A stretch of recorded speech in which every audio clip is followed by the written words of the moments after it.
Hello बच्चों, मेरा नाम है पुलकित शर्मा और स्वागत है आपका अपने यूट्यूब चैनल अतुल्य एडुकेयर में। तो बच्चों, आज हम लोग क्लास 10th का चैप्टर नंबर 4 क्वाड्रेटिक इक्वेशंस का पहला लेक्चर करने वाले हैं। मतलब बेसिकली हम लोग इसका इंट्रोडक्शन पार्ट समझने वाले हैं। ठीक है, आज हम लोग ये समझेंगे कि क्वाड्रेटिक इक्वेशंस का मतलब होता क्या है। ओके, तो आपने इसके पहले एक चैप्टर पढ़ा होगा पॉलिनोमियल्स। ठीक है, पॉलिनोमियल्स में आपने क्वाड्रेटिक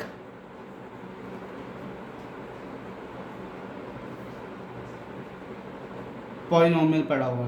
ठीक है, क्वाड्रेटिक पॉलिनोमियल क्या होता है? क्वाड्रेटिक पॉलिनोमियल होता है आपका a² plus bx plus c, where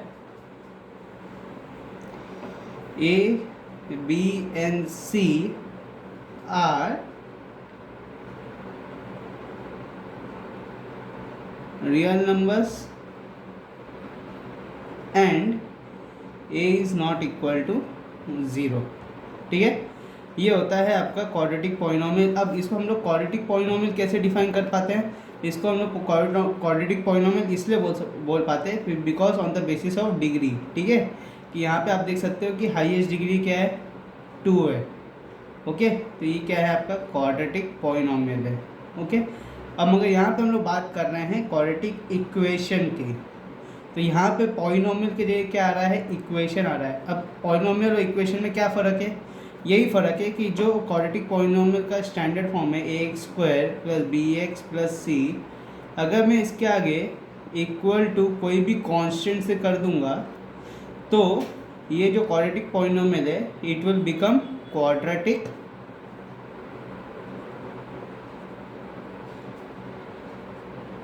equation. ठीक है, तो अगर कोई भी क्वाड्रेटिक पॉलिनोमियल को मैं इक्वल टू कांस्टेंट कर दूंगा, फिर से सुनना, कोई भी क्वाड्रेटिक पॉलिनोमियल को अगर मैं इक्वल टू कांस्टेंट कर दूंगा so that will become quadratic equation. ठीक है, अब यहाँ पे एक बात आती है कि क्वाड्रेटिक इक्वेशन में भी सेम रहेगा, a, b and c are the real numbers and a is not equal to 0। ओके, बात समझ में आ गई कि क्वाड्रेटिक इक्वेशन क्या होता है? कुछ नहीं होता है, बस अगर इक्वल टू कांस्टेंट कर देंगे तो उसको बोलेंगे हम लोग क्वाड्रेटिक इक्वेशन। अगर इक्वल टू नहीं है तो इसका मतलब वो है क्वाड्रेटिक पॉलिनोमियल। फ़र्क पता चल गया? बाकी सब कुछ सेम होता है। ओके, और हम लोग जो क्वाड्रेटिक पॉलिनोमियल था a² plus bx plus c, इसको क्या लिख सकते थे हम लोग? px लिखते थे ना। तो यहाँ पे अगर हम लोग लिखें तो क्या आ जाएगा, px will be equal to 0। This will be called as quadratic equation. ठीक है, समझ में आ गया? अब हम लोग बात करेंगे यहाँ पे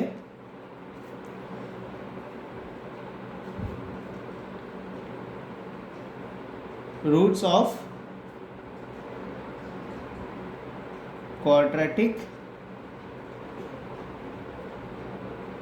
इक्वेशन की। ठीक है, कि जो क्वाड्रेटिक इक्वेशन है a² plus bx plus c equal to 0, इसका रूट क्या होगा? ओके, इसका रूट क्या होगा? इसका मतलब क्या? रूट का मतलब क्या? यहाँ पे रूट का मतलब हो गया सॉल्यूशन। सॉल्यूशन किसका? x का। जो x का वैल्यू है वही तो इसका सॉल्यूशन होगा ना।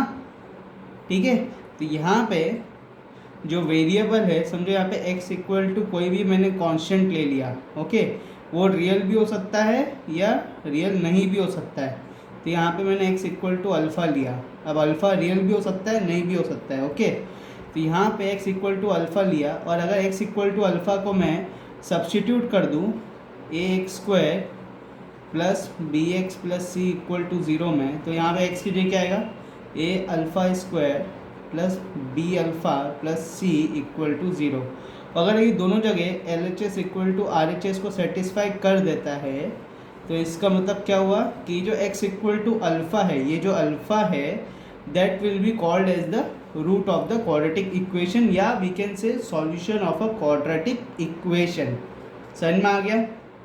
ठीक है, क्योंकि ये सेटिस्फाई करना चाहिए इक्वेशन को। अगर ये सेटिस्फाई कर पा रहा है, सेटिस्फाई कब कर पाता है? सेटिस्फाई तभी कर पाता है जब LHS इक्वल टू RHS होता है। ठीक है, यहाँ पे जो वैल्यू आई है वो भी यहाँ पे वही वैल्यू आनी चाहिए। अगर ये दोनों सेटिस्फाई कर पा रहा है तो इसका मतलब ये जो वैल्यू है this will be called as the root of the quadratic equation और we can say solution of the quadratic equation. ठीक है, समझ में आ गया। अब हम लोग बात करेंगे यहाँ पे नंबर ऑफ रूट्स की। ठीक है, हम लोग यहाँ पे रूट की बात कर रहे थे तो यहाँ पे नंबर ऑफ रूट की बात करेंगे। तो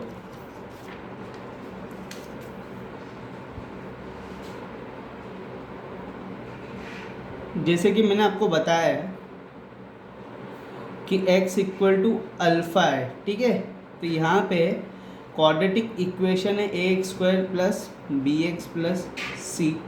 ओके, तो यहाँ पे आप देख सकते हो क्वाड्रेटिक है। और क्वाड्रेटिक मतलब क्या, क्वाड्रेटिक मतलब जिसका जो डिग्री है वो क्या होता है, हाईएस्ट डिग्री 2 होता है, तो तभी उसको हम लोग क्वाड्रेटिक बोलते हैं। तो जितना डिग्री होता है उतने ही नंबर ऑफ रूट्स भी होते हैं। ओके, तो यहाँ पे x से कितने आ सकते हैं, 2 रूट आ सकते हैं। ठीक है, और ये 2 रूट हैं, ये दोनों रियल भी हो सकते हैं और नॉट रियल भी हो सकते हैं। ओके, ये क्वेश्चन के ऊपर डिपेंड करता है, मगर x से कितने रूट आ सकते हैं, यहाँ पे 2 आ सकते हैं। और ये दोनों रूट को सेटिस्फाई करना पड़ेगा ये क्वाड्रेटिक इक्वेशन को। ठीक है, समझ में आ रहा है। अब हम लोग जो नेक्स्ट इसकी बात करेंगे that will be the method of quadratic equation. ठीक है, कि कौन कौन से मेथड से हम लोग सॉल्व करते हैं क्वाड्रेटिक इक्वेशन को, methods of solving quadratic equation.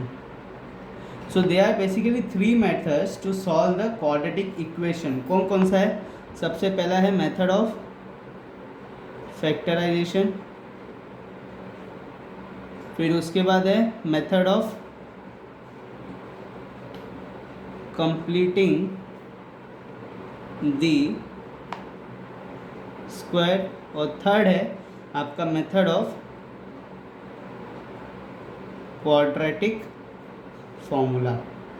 ठीक है, अब ये मेथड काम कैसे करते हैं ये सब हम लोग अगली क्लास में करेंगे, जब हम लोग ये मेथड के रिलेटेड क्वेश्चन सॉल्व करेंगे। आज हमारा क्या मकसद था, आज हमारा ये मकसद था ये पता लगाना कि क्वाड्रेटिक इक्वेशन क्या होता है, और उसमें हम लोग को बेसिकली ये पूरा पता लगा लिया कि क्वाड्रेटिक इक्वेशन में हम लोग बेसिकली क्या करने वाले हैं। ठीक है, एक छोटा सा हम लोग यहाँ पे रिवीजन कर लेते हैं, उसके बाद ये वीडियो को समाप्त करते हैं।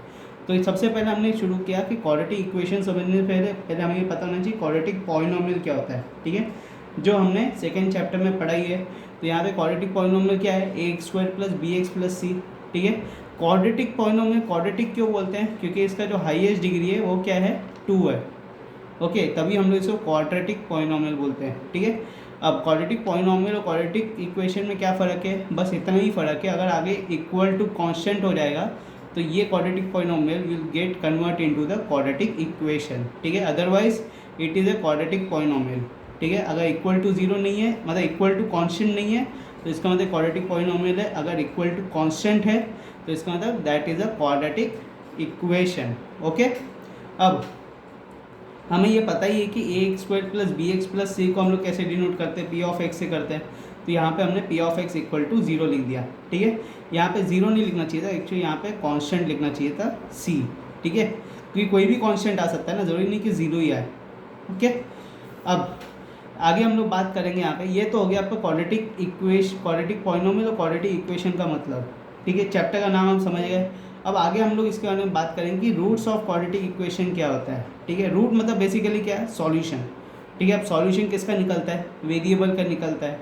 वेरिएबल क्या है, यहाँ पे x है, तो x की जो वैल्यू है अगर उसको मैं यहाँ पे सब्स्टिट्यूट करता हूँ क्वाड्रेटिक इक्वेशन में, अगर ये क्वाड्रेटिक इक्वेशन को सेटिस्फाई कर देती है तो इसका मतलब वो जो वैल्यू है x की that will be called as the root of the quadratic equation.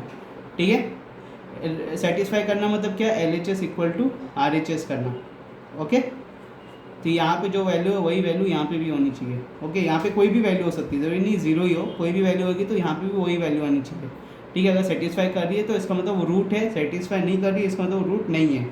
अब जैसे हम लोग यहाँ पे रूट ऑफ क्वाड्रेटिक इक्वेशन की बात कर रहे थे, तो यहाँ पे नेचर ऑफ रूट की बात करनी आनी चाहिए। ओके, ये नेचर ऑफ रूट को और डिटेल में समझेंगे, अभी बहुत बेसिक चीज़ बता रहा हूँ। ठीक है, तो यहाँ पे क्वाड्रेटिक इक्वेशन होता क्या है, A square plus B X plus C equal to 0। Quadratic equation क्यों बोलते हैं, क्योंकि पहले तो ये इक्वल टू कांस्टेंट है, दूसरी बात ये है कि जो इसका हाईएस्ट पावर है वो क्या है, 2 है। हाईएस्ट पावर 2 होना मतलब क्या, अगर वेरिएबल का हाईएस्ट पावर 2 है तो इसका मतलब इससे कितने रूट हो सकते हैं, 2 रूट हो सकते हैं। मतलब x की कितना वैल्यू हो सकता है, 2 वैल्यू हो सकता है। x के कितने सॉल्यूशन हो सकते हैं, 2 सॉल्यूशन हो सकते हैं। समझ में आ रहा है, रूट, सॉल्यूशन, फिर उसके बाद वैल्यू, ये सब एक ही वर्ड है, ठीक है। सिर्फ अलग अलग, जैसे तुम लोग का निक नेम होता है ना कि घर का नाम अलग, बाहर का नाम अलग, वैसे ही है ये भी चीज़, ठीक है। ये बाहर का नाम है इसका, ओके। तो ये रियल भी हो सकता है या रियल नहीं भी हो सकता है, डिपेंडिंग ऑन द क्वेश्चन, ठीक है। आखिरी में हम लोग बात करेंगे कौन कौन से मेथड से हम लोग सॉल्व करेंगे या निकालेंगे रूट ऑफ क्वाड्रेटिक इक्वेशन, ऐसे कौन कौन से मेथड होंगे वो, ठीक है। तो यहाँ पे 3 मेथड की बात कर रहे हैं हम लोग, factorisation, completing the square and quadratic formula, ठीक है। इसके बारे में और डिटेल में हम लोग आगे बात करेंगे जब हम लोग सॉल्व करेंगे अलग अलग क्वेश्चंस। तो बच्चों आई होप जो आज मैंने पढ़ाया आपको क्वाड्रेटिक इक्वेशन बेसिक सी चीज़ है, ठीक है, मगर आपको ये पता होना चाहिए।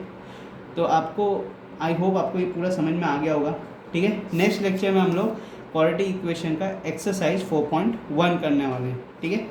अगर आपको आज के लेक्चर से रिलेटेड कुछ भी डाउट है तो मैं आपको एक ऐप बता देता हूँ, ठीक है।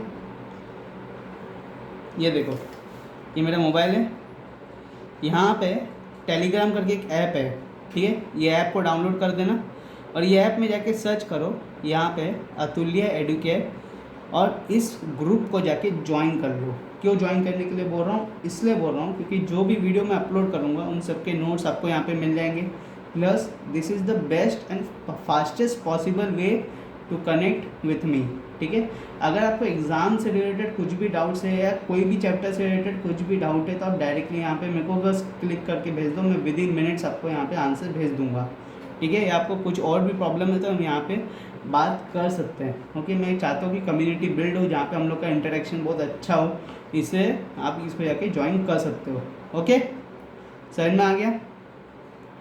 तो बच्चों आज का वीडियो करते ही यहीं समाप्त। आई होप आपको ये वीडियो पसंद आई हो।